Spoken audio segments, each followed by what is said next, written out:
예레미야가 3장 22절부터 23절입니다. 여호와의 인자와 긍휼이 무궁하심으로 우리가 진멸되지 아니함이니이다. 이것들이 아침마다 새로우니 주의 성실하심이 크시도소이다. 예레미야 예가는 총 5장으로 기록되어 있습니다. 예레미야가 예루살렘을 멸망을 목격하면서 절망적인 현실을 노리하며 기록한 서신서가 예레미야 예가서입니다.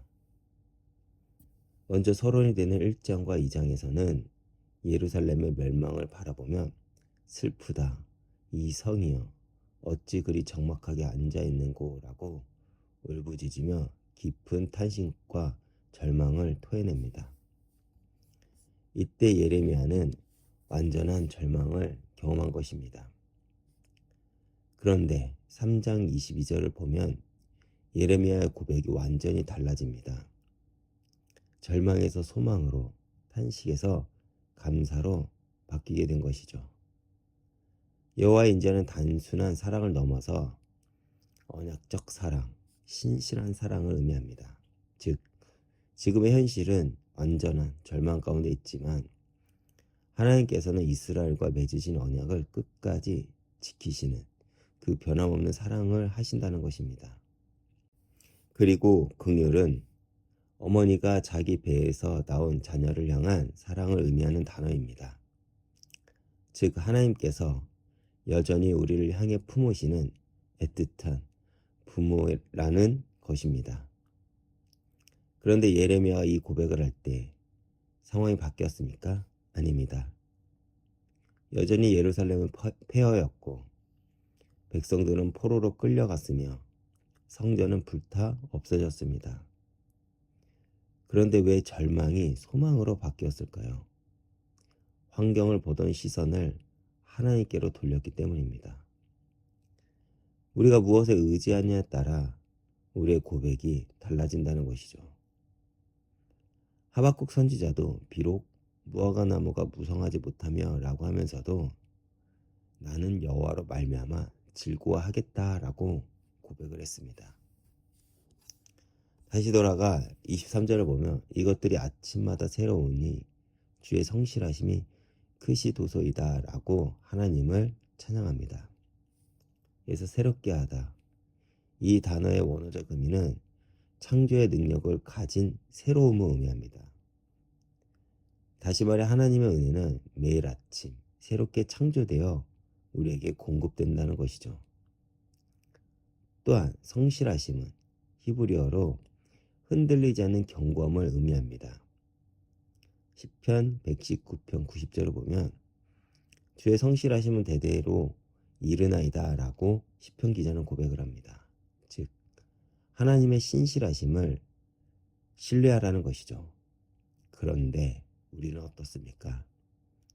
실제 우리 삶 앞에 문제와 사건이 닥칠 때 당장 내가 먼저 보고 붙잡는 것은 무엇일까요? 세상의 방법입니까? 아니면 하나님의 신실하심입니까? 이것이 어쩌면 우리의 신앙의 본질을 드러냅니다. 그런데 예레미야는 어떠했습니까? 완전한 절망적인 상황에서도 우리가 진멸되지 아니함이다 라고 고백을 합니다. 어떻게 이런 고백을 할 수 있었을까요? 예레미야는 하나님의 신실하심을 신뢰했고 그렇기에 하나님의 언약은 성취될 것이라고 굳게 믿었기 때문입니다. 로마서 8장 28절을 보면 우리가 알거니와 하나님을 사랑하는 자, 곧 그의 뜻대로 부르심을 입은 자들에게는 모든 것이 합력하여 선을 이루느니라 라고 하셨습니다. 즉 우리가 알지 못할 뿐이지 하나님께서는 우리의 모든 어려움을 통해서도 당신의 선한 계획을 이뤄가고 계신다는 것입니다. 그렇다면 오늘 이 말씀을 통해 우리는 어떻게 살아야 될까를 배웠을까요? 첫 번째, 우리는 매일 아침 하나님의 새로운 은혜를 기대해야 합니다. 어제 실패가 오늘 좌우지 않죠. 하나님의 긍휼은 아침마다 새롭기 때문에 예레미야처럼 오늘도 주님, 나에게 새로운 은혜를 주실 것이다 라는 그 기대감으로 하루를 시작해야 할 것입니다. 그래서 우리는 매일 아침을 깨워 이렇게 새벽 시간에 주님 앞에 나올 수 있는 것입니다. 그리고 두 번째, 현재 어려움 너머에 있는 하나님의 신실하심을 바라봐야 합니다. 예레미야처럼 환경이 아닌 하나님을 바라볼 때 우리의 고백은 달라질 것입니다. 그리고 세 번째, 하나님의 언약적인 사랑을 믿고 온전히 하나님을 의지하고 신뢰해야 합니다. 왜냐하면 하나님께서 예수 그리스도 안에서 우리와 맺으신 그 새 언약은 영원히 변하지 않기 때문입니다.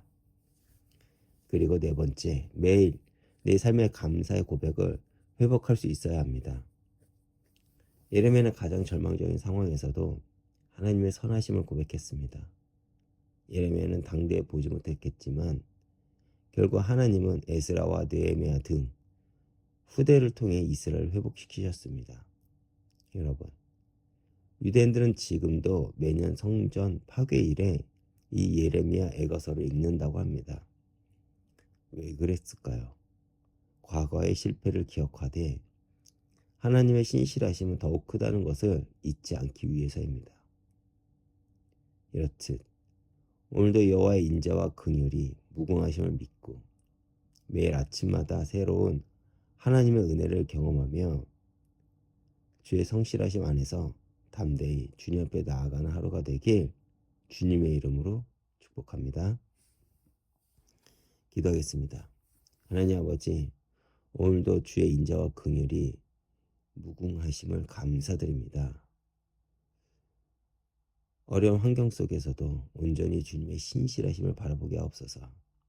아침마다 새로운 주님의 은혜를 경험하며 감사와 찬송으로 하루를 시작하게 하옵소서. 우리의 시선이 환경이 아닌 주님께만 고정되게 하옵시고 예레미야처럼 절망적인 상황에서도 주님의 선하심을 고백하는 믿음을 허락하옵소서. 감사드리며 예수님 이름으로 기도했습니다. 아멘.